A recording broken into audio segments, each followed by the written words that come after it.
बा देवा, चार वहिवाटीच्या देवा, आज बालगोपाल मिळून सालाबाद प्रमाणे तुला नारळ देता व्हाय, वल्या खोबऱ्या भाताचा निवद देता व्हाय, ता मान्य करून घे आणि पोरा बालांसकट गुराढोरा मुला माणसात सुख संपत्ती दे, पावसा पाण्याची शेती भाताची भरभराट होवन दे.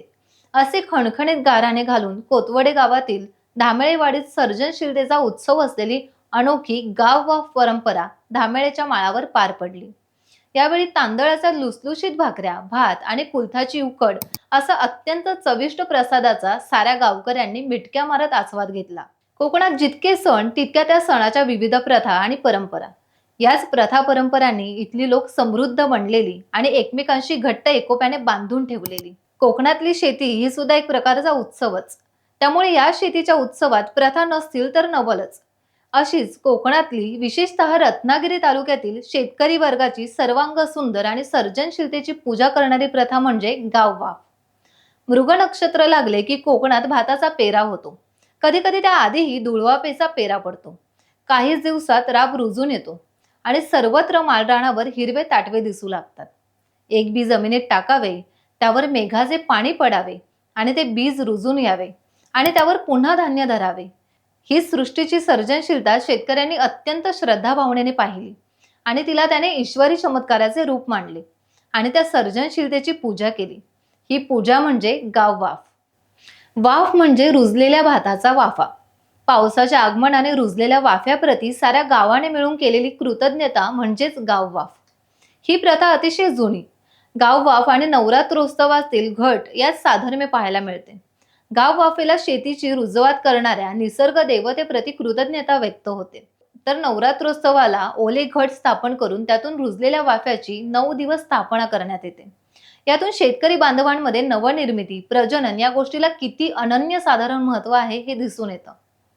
गाववाफ अर्थात सर्जनशीलतेची पूजा करणारी ही परंपरा रविवारी दिनांक 9 जून रोजी रत्नागिरी तालुक्यातील कोतवडे गावातील धामेळेवाडीच्या माळावर पार पडली. गावकऱ्यांनी साऱ्या तयारीनिशी माळरान गाठले. तेथे असलेल्या स्थानावर जागाजुगा साफ केली आणि सगळे एकजुटीने कामाला लागले. कुणी झपाझप जाऊन तिथे दगडांची चूल मांडली, कुणी लाकूड फाटा गोळा केला, कुणी भाताचा टोप चढवला, कुणी गावठी कुळदासाठी आदण लावलं आणि सर्वात मोठं काम म्हणजे भाकऱ्या थापणं. त्यासाठी साऱ्या जणांचा थवास तिथे बसला आणि काही वेळातच पांढऱ्या धोट लुसलुशीत शेकडो भाकऱ्या थापून खुशखुशीत भाजून तयार झाल्या. त्यानंतर गावकरी मंडळी स्थानावर पूजेला लागली. स्थानदेवतेला, निसर्ग देवतेला आवाहन केलं गेलं. तिच्या पुढे नारळ विडा ठेवला गेला.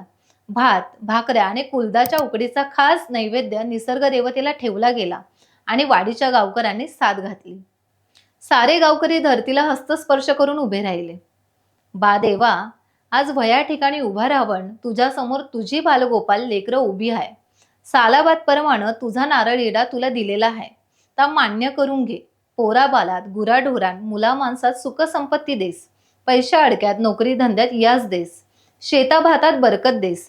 तुझ्या आशीर्वादानं भाताचा पेरा केलेला आहे, त्याला कोमरा फुटलेला आहे. त्याच्या पेरात ताकद भरून दाण्यानं दाणं पदरात घाल आणि पावसा पाण्याची बरसात करून सोन्याची दिस दाखव. बरकत आण आणि संभाल कर रव बा राजा. असे खास खणखणीत गाराने निसर्ग शक्तीला घातले गेले. त्यानंतर साऱ्या महाप्रसादाच्या गप्पा गोष्टी मारत वनभोजन पार पडले. नुकत्याच पावसानं ओल्या चिंब तजेलदार झालेल्या माळरानावर साऱ्या गावकऱ्यांची पंगत बसली. प्रत्येकाच्या पत्रावळीवर भाकऱ्या, भात आणि कुलदाची उकड पडली आणि मिटक्या मारक अनोख्या वनभोजन बेहद रंगले, अशी माहिती रोहन मांडवकर यांनी दिली. टाइम्स डिजिटलला लाईक करा, सबस्क्राईब करा, शेअर करा आणि बेल आयकॉन दाबायला विसरू नका. पाहत रहा टाइम्स डिजिटल.